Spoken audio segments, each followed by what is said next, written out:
Hello, Ben. Thank you for accepting my invitation to be here today. Could you please introduce yourself? Yeah, sure. Thank you, Firuza, for inviting me over for this interview. It's very exciting.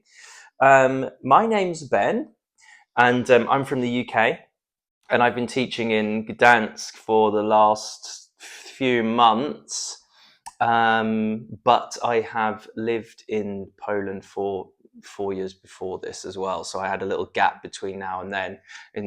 For the last 3 years, I've been teaching in Britain, and now I'm back in Poland and having a great time. Great. So, why did you choose Poland? The reason why I chose Poland was because this was in like 2017. I was working in the north of England in Sheffield, and I was I was working as a TA, and I was getting a little bit kind of tired of being a TA. I wanted to do a little bit more. I don't know, and I was kind of struggling for work, so I thought that I would do a CELTA, so I could teach English as a foreign language somewhere. So I did the CELTA, and in the last lesson of that course, there was this input session where they put advertisements for different jobs all around the world. So because they were going to teach us how to apply for like language jobs. And so one of the ads was for Kazakhstan, another ad was for Moscow, and another ad was for this place called Bydgoszcz. Now, I know now that it's called Bydgoszcz, but at the time I was like, yo, that word looks really insane because it's got loads of, consonants in it. And I ended up following that ad and getting an interview and working there. But it wasn't just because the name of the place looked cool. I wanted to be close to home. So I wanted to like move overseas, but still be close to home. And I also I kind of spoke Russian, and I sort of hadn't been using that for a long time, and I wanted to make some use of it. And I knew that Polish was quite similar to Russian. So I was like, oh, okay, I'll use it in order to actually learn a new language like Polish, which has like worked out okay, I would say, so they were the main reasons. So it's to learn Polish and to like be close to home, basically. Oh, that's nice. But how about living in Gdansk, for example, your daily life and compared to England? Oh, yeah, well, it's not like totally fair comparing my daily life in England, because I'm from a kind of, it's not a small town, but it's a town, not a city, called Hemel Hempstead, which does have beautiful countryside all around it.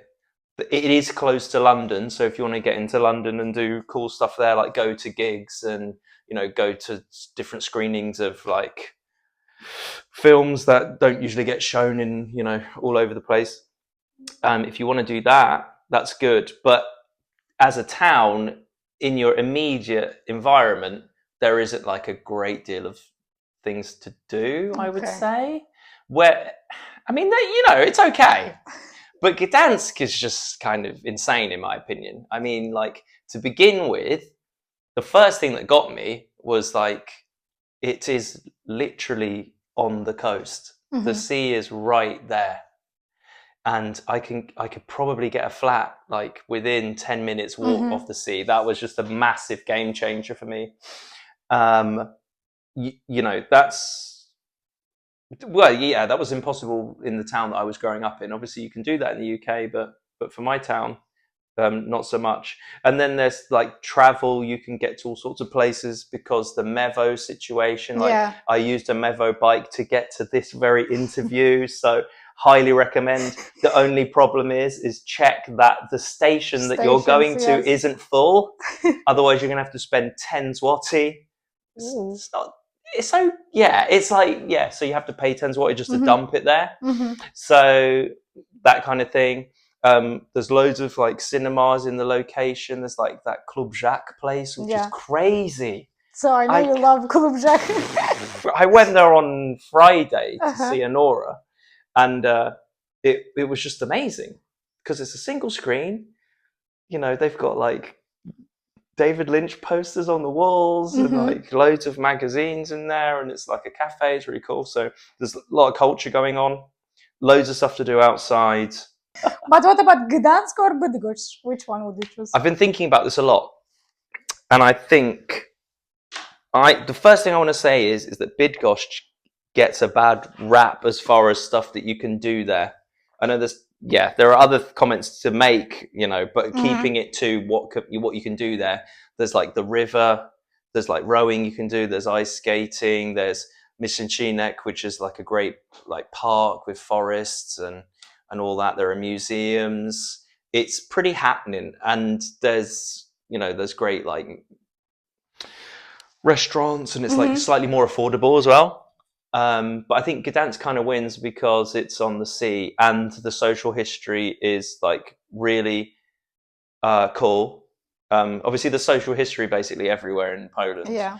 But there's the kind of the big narrative of Gdansk is kind of an uplifting story because of the Solidarność thing. Yeah. So that's quite a nice. It's quite nice to have like a kind of positive historical context, a little bit in Gdansk as well. But I think Gdansk does win for those reasons, but like mainly the coast, and there are no falowcy. There are no literally. Have you ever seen anything like these falowiec in the world? I think this building is the longest building in Europe. This the one in the Falowiec. I will put a picture on here. Was it Wybrzeże Obrońców? Yes, the Wybrzeże. It's great. It's a kilometer long. Yes. Because I think you've got like the apartments that are in the stairway, and that's where mine is. Okay. And then there's the other ones where you kind of you don't share a balcony, but people walk past your. Exactly. Yeah, that doesn't happen in the if you're in a stairway flat. Oh. So I think it varies. So it might, but I don't fully know. But I mean, they are kind of crazy buildings. Yeah, there's like 6,000 people living in. Oh wow, that's a lot. I think like it's like 10 floors, and it's a we've got a new colleague at the school, and we were just leaving the school because I live like 8 minutes walk from the school, right? And we're just leaving the building, and she asked me where I live, and I said I live in that building, and I pointed to a building just over there, and she was like, "Oh, well, that's so close." I was like, "It's not actually. It's literally like a 10-minute walk from it. It's just a really long building." So Ben, what's your favorite Polish food? Yes. My favorite Polish food is. I think my favorite Polish food is soup-wise. Żurek is number one, or zupa ogórkowa. Oh, that's my favorite, nice. Yeah, because obviously żurek has sausage in it, so I'm not eating a lot of meat these days. But not that. So maybe zupa ogórkowa. Oh, good. And then main, it would have to be kotlet sojowy. Schabowy? No, sojowy. Okay. Yeah. So it's basically like kotlet schabowy, but it's a like tofu thing. They basically just do exactly the same thing to it. And you can get that in like the vegan restaurant that's like actually on that. It's called falowiec. The one over Falowiec, I know. Have you faced any challenges living in Poland? If yes, what were they? I mean, you've probably like talked about this loads on your podcast, maybe, I don't know, or like encountered people that have talked about it that have lived here from overseas. But it's the traffic lights. It's the traffic lights. If there are literally no cars on the road and it's a red man, you can't cross the road. I've seen people get like fined for crossing the road when there were no cars. And that's crazy. Like people just stand there. That's interesting. So you don't want traffic lights? I don't. I think traffic lights are good. They help you get across the road if it's busy. It's to get the traffic lights to get cars to stop moving. But if there are no cars there, you don't need the traffic lights. So you just cross the road. That's interesting. Big thing in the UK, the idea that you would wait for the lights to change for no reason is absolutely So how's in UK insane. then? Well, there are traffic lights, but if there are no cars, you just walk. You can cross the road. You can basically cross the road at any time. You know, if it's safe. I've never. It's called jaywalking in the US, isn't it? Okay. I think. But it's not really. I've never seen anyone get any flack for that in the UK. Oh, that's interesting. Mm-hmm. So that's what. It's not really a challenge, but it is kind of annoying if you're late. As far as like challenges, other than that, I think like I feel like having social anxiety can make things a bit difficult when you're in Poland and you don't know, you don't feel super at home, and your command of the language isn't super strong, because this might be a cultural thing, but in the UK there is quite a lot of like smiling at passers-by and going hello or whatever, but you're not getting so much of the smiley faces in Poland. Just because it's a cultural thing, it doesn't mean that people are necessarily like grumpier or not as kind, but they're just not, you know, doing this, which is actually, you know, fine. Because my dad actually, he gets really annoyed if people, like if he says hello to people and if they don't respond, he gets really irritated. Oh, really? And so I worry about him coming to visit me in Poland, because he is not going to get that over here at all. And I'm like, you have to understand, they're not being rude to you or anything. They're just like, it's just not a thing. When you really like search your heart, a lot of the smiley stuff that we do isn't real, and it's just kind of like fake anyway. And so you just think it's just a waste. It's emotional labor. Yeah, that's actually, they are saving their energy, Exactly. to be honest. Exactly. Because it's like, it is kind of like an emotional labor where it's like, oh, I've got to respond to absolutely everyone. Like, and it's just like never ending. So part of that is maybe because I'm British, but I don't think so, because I was exactly the same at my last school, and I could tell that it was kind of frustrating back then as well. You know, and it's so like hard to resist the temptation not to make a child feel noticed and welcomed, and like, and to But cheer they them up love or it. say hi. They love it. They want this attention, actually. Yeah, Even for when sure. you were saying that, when you're passing to my class, Yeah, all of them like, Mr. Benjamin, I know. Benjamin. But like, I always remember feeling like I wish that the grown-ups or the teachers in my life, you know, gave me attention when I was like their age. I can remember feeling like unseen and like underappreciated. So I do like, I work extra hard to do it for that reason, because it's like I feel like I missed out on it. Talking about school, like, what's your impressions of Poland's work culture compared to England? And how about the work-life balance? Any difference? That's a good question. I think I can't comment like generally about the UK and Poland. I can't make a general comment on what the work-life balance is like in all industries or whatever. But within teaching, the experience that I've had of working in a British primary school and working in the school in Poland is, so, as far as work culture is concerned, is absolutely like insanely different. It's insanely different, in my opinion. Like most teachers that I was working with in the UK, they would be working about 50 hours a week, if not 60. But on a contract of 38 hours, and there's no overtime. But yeah, and that was normal. And I was doing that in my first year as well. My first year of teaching reception at a primary school in the UK. I was like really going for it, because you know what it's like as a teacher. There is like there's an unlimited amount of stuff that you can do. And I feel like in Poland they're kind of better at going, we can't do everything. We can't do everything, and we do have to take care of ourselves. And we're not going to like work for free, kind of thing. And that's less in the culture in the UK, I would say. Like so for my second year, I tried to really work on my work-life balance and really like build quite strict boundaries on like No, it's actually fine that I've worked like this amount of time.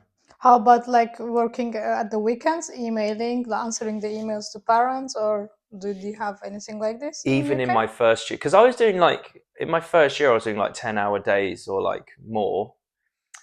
Even in the first year, I was like, no, I'm not looking at anything in the weekend. Mm-hmm. Maybe when it was reports, but like, yeah, even when I was hitting it hard, I wasn't doing any weekends. But I know people that do. Like, it Yeah. is very common for people to be working on Saturday or Sunday. Experience in Poland so far has been like really positive. And when I worked in Bydgoszcz, Mm-hmm. it was the same. Okay. Mm. So Poland is better. I would say for me, yes, 100%. Yes. Okay.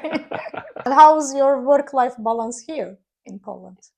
Yeah, I'm very happy. I take a couple private students Mm-hmm. teaching English as well. I wouldn't have had the time. Not that there's anyone really in the UK that would benefit from private English Yeah. lessons with me, but being in Poland, I do actually have the time to do that. So that's a positive thing that you can notice. And yeah, I mean, I've got loads more free time over here at the moment, and I'm really pleased about that. How do you deal with homesickness? And what do you miss the most? Okay, right. So, with homesickness, I don't feel any homesickness at all. Wow. Yeah, I don't think I do. I miss my friends. Mm-hmm. Uh, okay, so maybe I do kind of feel a bit of homesickness because I miss some of my friends a bit, but like when you're approaching 40, you don't see your best friends that often anyway. So like Exactly. if I was living back at home, then I'd be experiencing homesickness if I miss my friends. But like as far as like the UK, I'm not missing the UK at all. Me and my wife argue about this a lot because her opinion of the UK is higher Oh, than really? mine is. Mm-hmm. But yeah, but I miss my parents, They're gonna watch I it. do miss my parents for sure. But not so much the UK. Like I'm pleased that I'm here, and my heart's not aching for Mm-hmm. home, but it is aching for my wife because she lives in Sweden because she's doing a speech and language therapy course at the moment. So we're kind of apart, Mm-hmm. but so close. Exactly. You know, the weekend at 1 hour or 2 hours. Yeah, it's like a 55-minute flight, Oh, yeah. and you can do the whole thing in 4 hours. But do you see your future in Gdansk or? No, no, Okay. I don't. But like, I really love it here, and I could. I don't know. I don't think long term. I don't think long term that Gdansk is the answer Mm-hmm. for me because me and my wife have plans of either, trying to settle in Sweden because that's where she's trained as a speech and language therapist. There's no crossover in Poland. She couldn't work as a speech and language therapist here.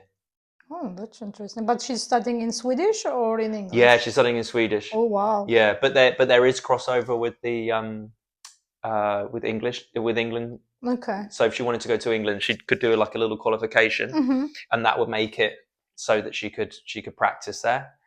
But she doesn't speak Polish, Oh, and she okay. has literally zero interest in learning Polish because she just doesn't, and also because it's really hard. Swedish is also hard, as far as I Nah. know. No? It's like if you speak English, Mm-hmm. the grammar is so similar Okay. that like it's still hard, but like the grammar is really similar. So just learn different words. Okay. Just learn all the different words, and the pronunciation can be tricky, right? Yeah, true. Yeah, but Polish is like every language is hard, but Polish is like in the top 10 hardest languages in the world. Exactly. Like pretty much hands down. But we speak Polish. Oczywiście. So no, but I do love it here. I do really love it here. But just because we might look at starting a family and doing that in another country is difficult because you kind of need your support network of like Mm-hmm. family and friends to sort of help raise the child. It's Yeah. and it's just nice. Like if we were to have children, your grandparents, your parents want to kind of be involved in that. Exactly. They need So to be involved. Yeah. They yeah, need grandparents. yeah. True. But for the meantime, I'm kind of having the time of my life in Nice. Gdańsk. What do you like and dislike about Poland / Gdansk? Yeah, I like the work culture. Mm-hmm. I like the fact that there are supermarkets within 5 minutes walk of wherever you are. Like you don't have to go far to actually do your shopping. Mm-hmm. Everything's really closely condensed. That's probably more of a Gdansk thing because Yeah. everyone wants to live by the sea. So it's like, that's why the Falowiecas are so big. So it's like, let's put 6,000 people in this big building, and there's like a hairdresser's at the bottom of the Everything. building, Yeah. and then there's opticians over there, and I kind of like that. I find that really like handy. I really like the people. I feel like they're funny, and like once you kind of get to know them, that they're like really caring and like passionate, artistic people. I really like the language. I think it's really, really cool and really interesting, and like, that's awesome. And all the stuff that you can do outside, and the whole like the culture is a lot more active. Like people are up and about, and they're doing, you know, you know, staying active and doing physical stuff like cycling and all that kind of thing. And like you actually see old people out and doing things. That's true. I go to Scandinavia a lot, and it's more over there. Mm-hmm. So in Sweden, you see old people like riding their bikes around and doing it. They seem a lot more empowered, and they're just out there living their best lives. Where in comparison to the UK, maybe I'm just speaking out of turn, but I feel like they stay in more because it feels a little bit kind of unsafe sometimes, and like just a bit, because a lot of infrastructure is kind of crumbling in the UK, and like the buses are very, very, public transport in Poland is sick. Basically, it's really good. I love it. Yeah, in the UK, not really, and it's crazy expensive.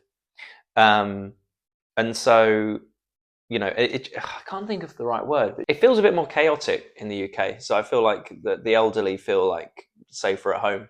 Mm-hmm. In Azerbaijan also you can see that old people are outside, that not that much, like one or two max. Yeah, right. Why do you think it is in Azerbaijan? In Azerbaijan, I think they're getting a little bit lazy, and they are, as you said, they are scared. They feel more safe at home. I mean, like maybe if we go to somewhere completely like landlocked in Poland, that it's the same, and maybe it's just the sea that just attracts people to get out there and do stuff. But also, there's really good cycling infrastructure in Poland. Yeah, it's amazing. In my hometown, cycling, absolutely not. No way. no way. I've done it a couple of times, and every single time I get on a bike to cycle in the UK, every single time I get on a bike, I go, I could die today. That's literally what I'm saying to myself. Okay. Literally. And you have to just accept. Oops, not today. The part of that is me being an extremely sensitive person, but a part of it is also sharing the road with cars. Okay, actually, that's interesting. Now you're telling lots of things about UK, because in Azerbaijan, most young people, they want to travel, they want to move abroad. Yeah. And I've seen lots of people choosing UK, so for the better lifestyle, the quality lifestyle. But now I'm listening to you, I'm like, You've got, I mean, I am, mate, take everything I say with a pinch of salt, because I don't really go outside that much. Okay. So like, and I'm like quite sensitive. So, there are people outside cycling, but you're sharing the road with cars. The roads are really not in good condition. Rarely have those thoughts. When I get in the lift in the Falowiec, then it crosses my mind for like a split second. The lift, yes. Because it shakes. Better to take the stairs. What advice would you give to the people that they want to move abroad and live abroad? Move abroad and live abroad. Advice would mainly be just gently take your time in learning the language. Not because you should, but because it's helpful, you know? Because everyone speaks English, so, you know, you can kind of get by with English or whatever. But if you're moving to Poland, it would be useful to just, you know, learn a bit of Polish. And don't be threatened by it, because although it's difficult, Yeah. it can totally be done. And it's a really fascinating language as well. In general, moving abroad. Make an effort to stay in touch with your friends at home. Make an effort to kind of keep a little bit of that going, because you never know what's going to happen, you know. So you might go back, and then you're back, and you're like, "Hello, I'm here." Don't burn all the bridges. Exactly. Yeah, yeah. So do that, you know, and yeah, don't treat it like it's forever. That would be a big piece of advice. Don't think of it like it's forever, because that can put you in a mindset that kind of disconnects you from important, you know, roots that you've got and stuff. So I feel like that would be my advice. Thinking of anything else? No. So that's it from me. Do you have anything to add for the last? In general? Yes, I would just like to say, to finish, thank you so much for having me. This has been really cool, because I've been following you like for a while now, and I really appreciated it when you like invited me to come and do this. So thank you, and hello, Mum and Dad. Thank you. Yes, you're welcome. I miss you, Mom and Dad. Mummy, I miss you, and I love you. And Shah, my wife, I will miss you. I will miss you. No, seeing you on Friday. So thank you so much. Thank you. Thank you. Bye. Bye.